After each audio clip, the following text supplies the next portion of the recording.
It's called Dance of the Cosmos. So we've invited all the Navagraha, some of the planetary beings, to the Samadhi Mandir today. You'll meet them in a moment. But before we introduce our stellar cast from 9 different countries that will be taking part in this play, let me give you a little bit of context of how the play came to be. I think Zenji approached me 3 days ago saying, will there be a play? And I had no idea. I said, maybe not. And she said some people are asking that there should be a play. I said, okay, we'll see. Next morning in the meditation I sat and this idea arose. And it was written in 2 continuous sittings, one here at the Samadhi Mandir and one by the banks of Ganga, with very little thought or preparation. It just flowed. So I can confidently say it's not my work. It's directly written by Gurdev through the instrument that is this hand. So I hope you all enjoy it. But as Swami Padmanabhananji sort of concluded his retreat talk with, he's not here, hopefully he'll be back soon, but if you like it, wonderful. If you don't like it, still wonderful. We enjoy the play, so it's good. Now I want us to offer this in the spirit of Karma Yoga. That's how we've designed the play, and we want you all to participate as much as you can. Have fun with it. So I'll introduce our cast right now. We have Helena Ji with me here from UK, she's the narrator. We have Zenji from Brazil, who will do the musical accompaniment to the play. We have Ramananda Ji from Brazil, and he will be Sun or Surya Devata, sitting in the middle. We have Jogi Ji from India/USA, and he will be Mercury or Buddha Bhagwan, let's say. We have Aruna Ji from South Africa, and she will be Venus or Shukra. We have Bali Ji from Austria, she's going to be Earth or Prithvi. We have Brian from USA, and he's going to play the role of Saturn or Shani. And we have the one and only Omar from Brazil/Lebanon/India, which is his spiritual home. And he's going to be Jupiter or Brihaspati Dev for us. We also have Marcy G from USA/India. She will come in a little bit later as Pluto. So watch out for her. And then there's me, who's part of the play. I'll just add some sound effects and play along a bit. But to set the intention of the play, I thought I'd read a small paragraph from Gurudev's Come Along, Let's Play. It's a very playful book, and you can see from, if you see the photo, Gurudev's kind of whistling. It's very pretty.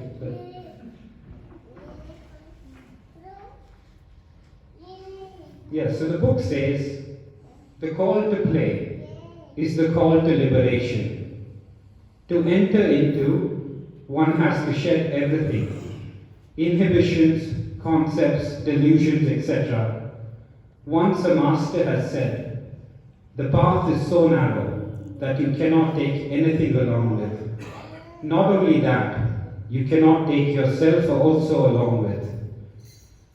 So enjoy this play, be childlike, relish the company of the master in front of us, and recognize your best friend, who is none else but you yourself. Let the play begin.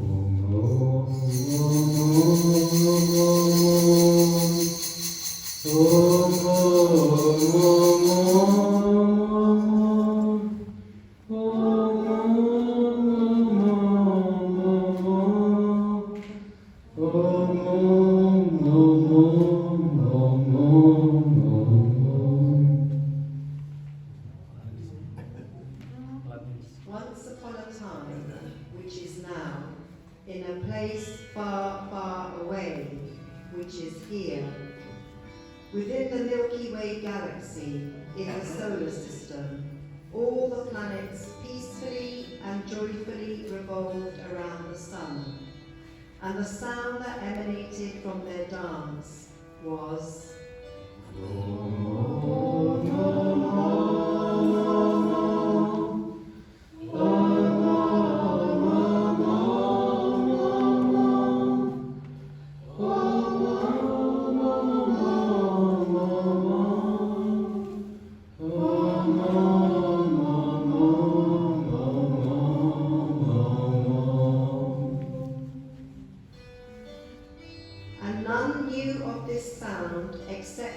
read mystics like the Persian poet Rumi, who said, "It is said, the pipe and lute that charm our ears derive their melody from rolling spheres.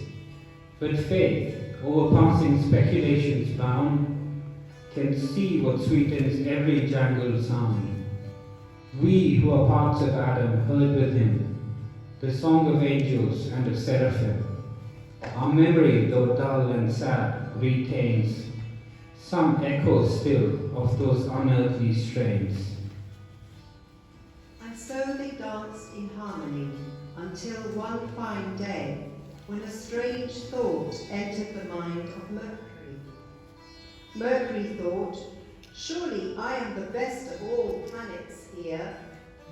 I am the closest to the sun, and I am also the fastest in our race around the sun. And although these other silly planets may think themselves cool, I am scientifically both the hottest and the coldest planet. Now how cool is that? Not only that, on that neighbouring planet called Earth, who is a bit of a show-off, they call me Wood, which sounds an awful lot like awakened one." Hearing this nonsensical mental chatter of Mercury, his neighbour Venus got filled with anger and thought to herself, "Oh, look at this puny little fellow. Thinks he's the greatest and the coolest. Doesn't he know he is the smallest of us all? And me, Venus. I am the god of love and beauty for the Romans, and the wisdom holder and the guru of Asuras for the Indians. I was even blessed by Lord Shiva with the Sanjeevani Vidya, which can raise the dead back to life. Now, wouldn't you consider that a miracle? What's even more wondrous is that while all these other planets are like a flock of sheep, going the same way around the sun, I spin in a completely different direction. That is, I go my own sweet way. Surely I'm the most miraculous of us all." Picking up this egotistical vibration of Venus, the neighbouring Earth got riled up and thought to herself, "Wow, what small-minded fools I'm surrounded with. I'm not one to brag, but can't they see I'm the only one here teeming with life of all sorts? I have water that sustains all these many beings, from tiny microbes to gigantic dinosaurs, from plants and butterflies to humans and elephants, from sunflowers and lilies to dolphins and turtles. And can you not hear the sound of my birds?" Venus speaks of Shiva and Mercury of Buddha. Pray, tell me, where do all these gods and realized beings come from? Where did Swami Sivananda and Ma Anandamayi live? Who held and matured Paramahamsa Ramakrishna? And where does Ma Ganga flow? Who else knows the secrets of music, arts, sciences? Surely, surely, surely, I am evolution's crowning achievement. Saturn's ears picked up as soon as he heard the word crowning. Pointing to the majestic rings surrounding him, he said, "Ah, Earth, you're a funny one. If you are the crowning achievement, well then where is your crown? And why do I have these 7 large rings as my royal crown? And the Earth thinks she is special with her one moon look. I've got 82 of them. And what's more, I may look big, but I'm the least dense of all these useless spheres. I would easily float in water, if only anyone could find an ocean to contain my vast size. Hindus also know me and worship me as their god of karma, those little ant-like humans are afraid of me when I enter their astrological charts. Okay, true it is. I will give this point to Earth. She is the one to have produced many lofty saints and goddesses and gods. But tell me, does she live up to the spiritual ideal and humility they proclaimed when she so openly brags about them? There can be no doubt that I alone am the greatest of all. Immediately, Jupiter thundered aloud.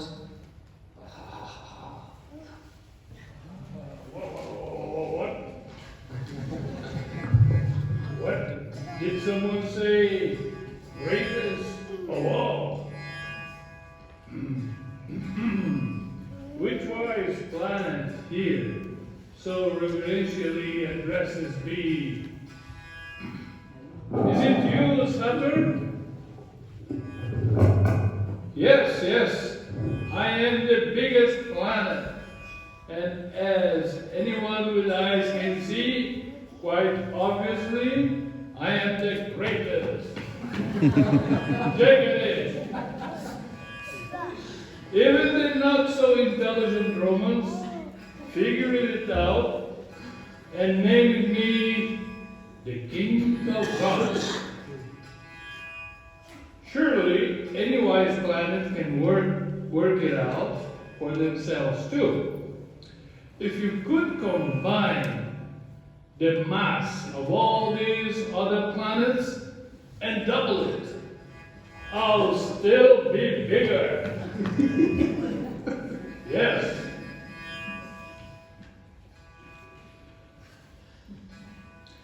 Need I say more? Of course not. Of course not. But I will. For who does not like singing their own glory? I love singing my own glory. Wow. But let me pass the mic to those Indians again so they can glorify none other than me. Saturn is proud of being the guru of asuras or demons. Ha! How laughable!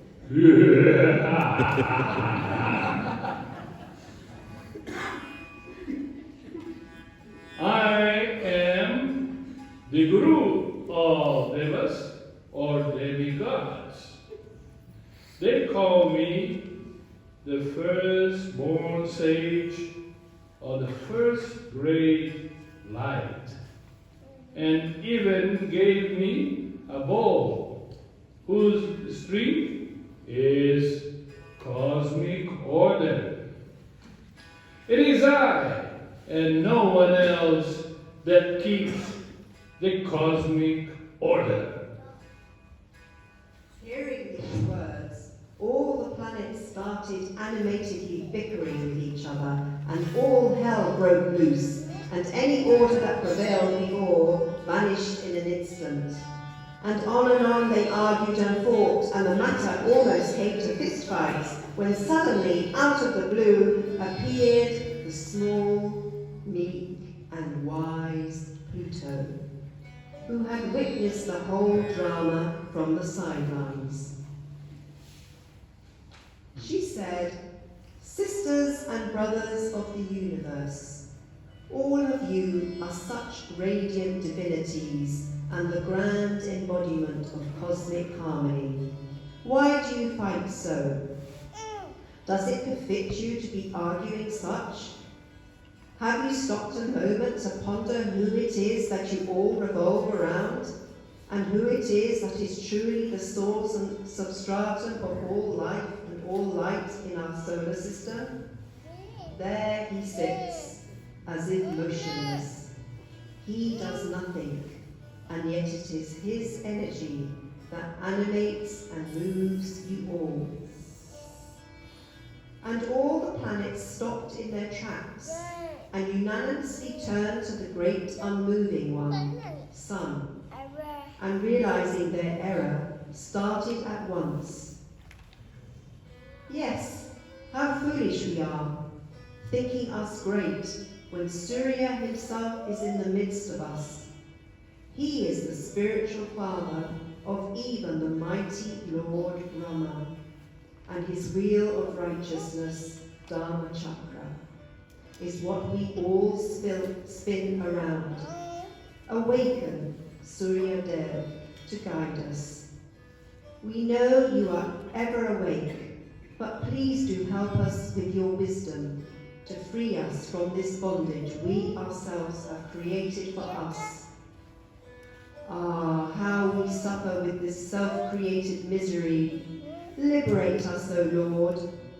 In the heat of the moment, Earth suggested, maybe we should all offer Surya Namaskar to salute the sun. Om Mitraya Namaha, Om Ravaye Namaha, Om Suryaya Namaha, Om Bhanave Namaha.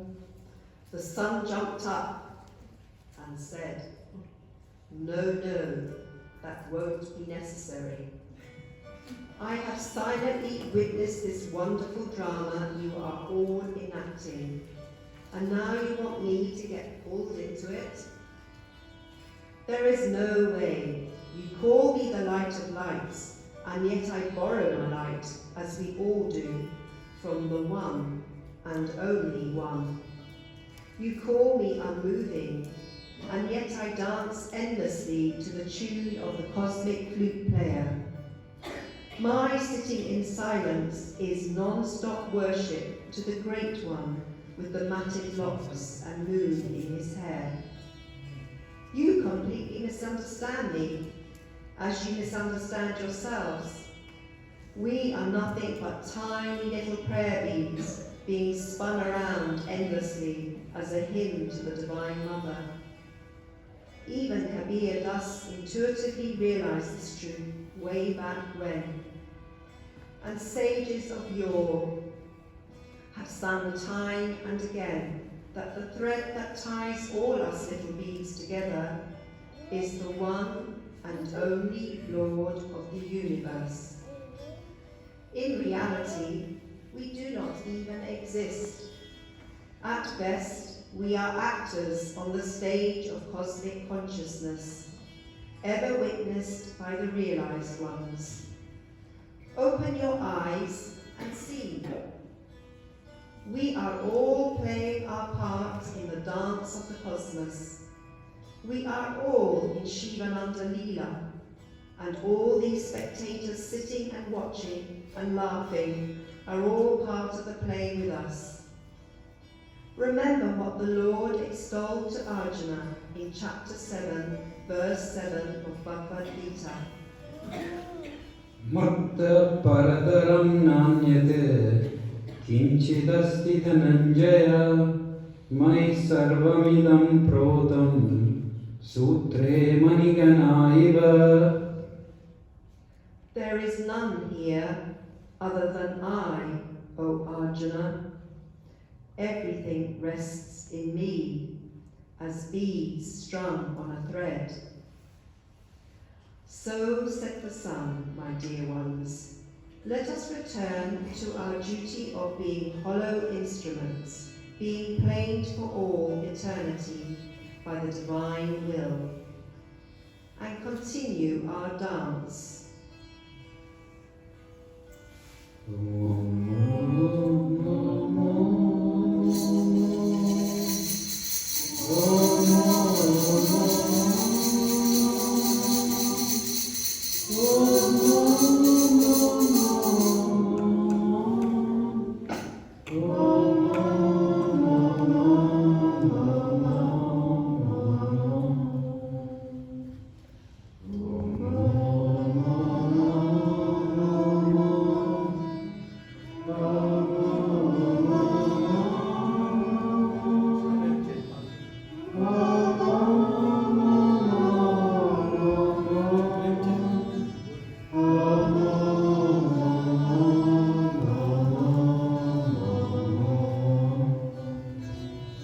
Hari Om Tat Sat. Thank you.